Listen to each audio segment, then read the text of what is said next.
Everyone, welcome to Bowling Green. It's always a pleasure to have flag raising, but in particular this flag raising, once again the Israeli flag. And as I cannot say too often, here at Bowling Green, where the Jewish experience in America began, for the first time we have Ambassador DAYAN, the new Consul General to Israel, joining us for the first of what I hope will be many times. Of course, we have, Bowling Green is the only park in America that has its own rabbi. Rabbi Joseph POTASNIK, of course. Let me just say this, Ambassador, it's a great honor to have you with us, as well as all of the other representatives. But special credit has to be given to Arthur Piccolo and to Ibrahim Kortulis. One is Christian, one is Muslim. And as some of you know, it's because of these two non-Jews that we have a ceremony here during Hanukkah and also Yom Ha'atzmaut. So that says a lot about how we collaborate with one another. Tonight, private grief is intertwined with national pain. I remember my brother in arms who fell in defense of our homeland. Tonight, I remember, as I remember every day of my life, my beloved Yoni, who fell while commanding the Sayeret Matkal force in Operation Yonatan to free hostages in Entebbe. Yoni, as the years pass, the longing only grows and the pain only deepens. Israel Prime Minister Benjamin Netanyahu. Today, on Yom HaZikaron, we recall the human cost associated with a miracle that is the state of Israel. Every dead soldier, every victim of their irrational hatred and antagonism toward our return to the land, opens our heart and tears a hole in our soul. Today, we remember those that gave their lives for Israel, young and old, women and men, thousands of people who fought bravely so that we can go there freely and walk in our land with pride. Unfortunately, we can't bring those brave men and women back to the present, but B'nai Zion is striving to help those in need to look forward to a healthier, more fulfilling future. May their memories be a blessing. So I just want to say that this is a significant day. Today is Yom HaZikaron, and in Israel, the country came to a standstill. People paying their respects for the thousands and thousands of lives, people who gave their lives in defense of the state of Israel, and people who were murdered at the hands of terrorists. The national ceremony takes place every year on Har Herzl, and when we think about Har Herzl, one can't help but think about Binyamin Zev Herzl, that great visionary. He was born in 1860. He was a proud and cultured European. He was somebody who paid little attention to his Jewish roots, but he was around during the Dreyfus Affair, and he was outraged, and he came to realize that rampant anti-Semitism haunts the secular Jew no less than the religious Jew. And in 1896, he published a pamphlet called The Jewish State. And in it, he presents his vision for the establishment of an independent state for the Jewish people in a place yet to be determined.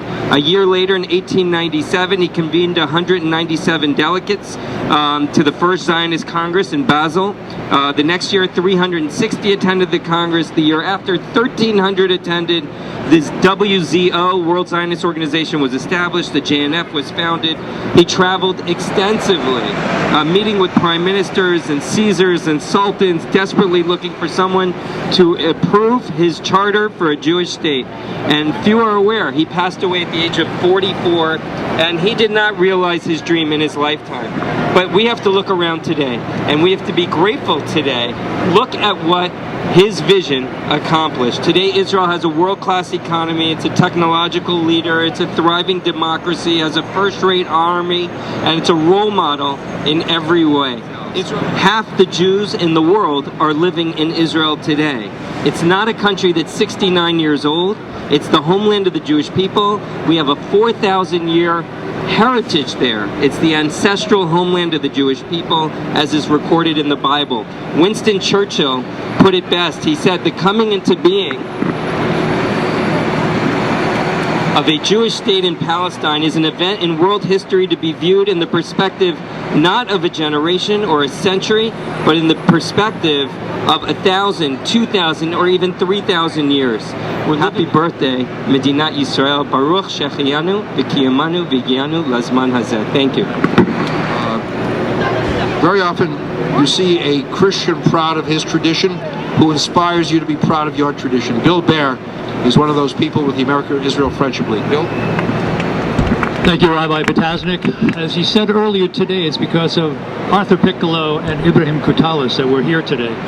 And as the America-Israel Friendship League represents a broad spectrum of Americans who are in support of Israel, it is our honor to be standing here with B'nai Zion, with the American Zionist movement, and with the New York Board of Rabbis at this very special occasion.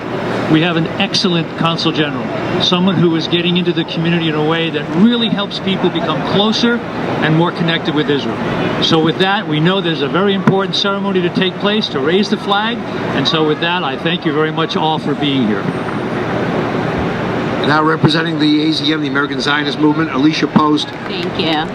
So, as Rabbi Shlesh had mentioned, we are 120 years since Basel and Herzl, and the American Zionist Movement strives to bring the Jewish community closer to Zionism. We represent a wide spectrum, a broad array of Zionist organizations. I'm here representing Herbert Block, who apologizes he could not be here today. We are so proud that B'nai Zion is one of our membership organizations, along with the RZA, and we're happy to be here with the New York Board of Rabbis and the American Israel Friendship League. Again, this year we celebrate many anniversaries, and we'd be remiss not to mention the reunification of Jerusalem, the Balfour Declaration, and many other things. So the American Zionist Movement this year will be throughout 5777, 2017. We'll be celebrating all of these different anniversaries, and we look forward to hopefully celebrating them with you. So please, join the Zionist movement, get on board, and thank you for continuing these celebrations.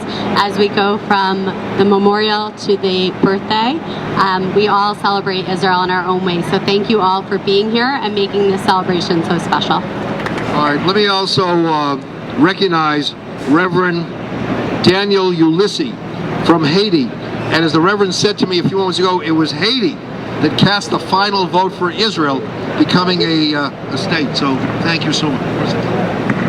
We stand in solidarity with Israel on behalf of the people of Haiti. We want to thank you, Israel, for sent the first ship, hospital ship, after the earthquake to help the people of Haiti. And we developed that relationship, and you give a lot of scholarship to young Haitians to go to study agriculture. We're very grateful. We continue to support you. And as a part of the Caribbean American for President Trump, we acknowledge and very grateful for his support for Israel. And we continue and ask everyone from the Caribbean to support Israel. Peace be with Israel. Thank you. God bless you. Ambassador Dayan, last night some of us were with victims of terrorism from around the world. It was a very, very moving moment when you see people, different identities, who come together and share their pain. It's interesting, every day we pray for two kinds of strength, koach and gvura. Koach is physical strength, gvura is spiritual strength. There are times in life when you don't think you're going to be able to endure. And it's that gevurah that gets you through. And I think it's true of these families, it's true of the state of Israel. We're here today because of koach and gevurah. And perhaps no one embodies those elements as a public face of Israel than the Consul General here of the State of Israel, New York, Ambassador DANI Dayan. Ambassador Dayan? A week ago we marked Yom HaShoah. We remember the 6 million Jews, our brothers and sisters that were murdered in the Holocaust. Today we mark the heroes of Israel that struggled for our independence. And yes, we paid a painful price, and we still pay a painful price for the independence of the Jewish people, for the independence of the State of Israel. But the difference between Yom HaShoah and Yom HaZikaron is the difference between not having a state, the unsurmountable price that we paid for not having a state, to the price that we pay in order to sustain our independence. I want to tell you that the bereavement crosses Israel from north to south, from east to west. There is no family that was not affected by the bereavement, that did not pay a personal price in order to maintain Israel's independence. But the bereavement crosses Israel, does not divide Israel. Actually, the bereavement unifies Israel. We are a unified power. We are the unified people. And let's be unified as those, let's gather inspiration from those 4 young persons that paid the utmost, the heaviest price you can imagine, and from their families. And let's be unified together to also in days of peace. Now when the evening comes, we will start to celebrate a miracle. We will start to celebrate the miracle that is called the State of Israel, Medinat Israel. Its establishment was a miracle. After 2,000 years of persecution and massacre and oppression, we didn't forget for one day the yearning for Yerushalayim. And when, as Rabbi Shlush mentioned, when Binyamin Zev Herzl converted that yearning into a political movement, into Zionism, the national liberation movement of the Jewish people, we did that miracle. David Ben-Gurion, our first prime minister, was right when he said, if you do not believe in miracles in Israel, then you are not a realist. And a myriad of miracles occurred to us. We gathered from the exiles millions of Jews from Yemen, from Iraq, from the former Soviet Union, from Ethiopia, for all sides of all 5 continents of the world. We reunified Jerusalem. We established one of the mightiest armies in the world, not because we want war, because we were forced to that. Don't make a mistake, we will never be Sparta. We will always be Yerushalayim. We will always be Jerusalem, with the values of Jerusalem, even if we have one of the mightiest armies in the world. And today we see the miracle of Israel becoming one of the most advanced economies, technological powers in the world. And we are looking forward with optimism. Those are our first 69 years, but we are in Eretz Israel for the eternity. We know we build the country, we will inherit it to our children and grandchildren forever. Yerushalayim, Netzach Israel lo yishaker. Let's celebrate today the miracle of the State of Israel. Let's rejoice in the joy of Yerushalayim. Chag Sameach.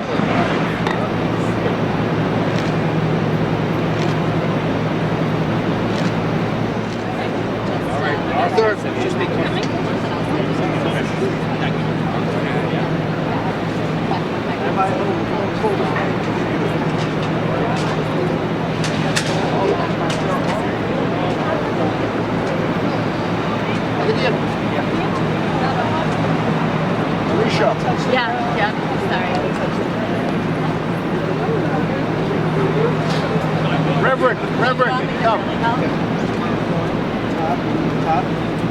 Which is the top? This one? Big flags. All right? Is it symmetrical? All right. Pass it. Climb up on the bed. We'll get you here. Don't worry. Flag symmetrical? Yeah. All right?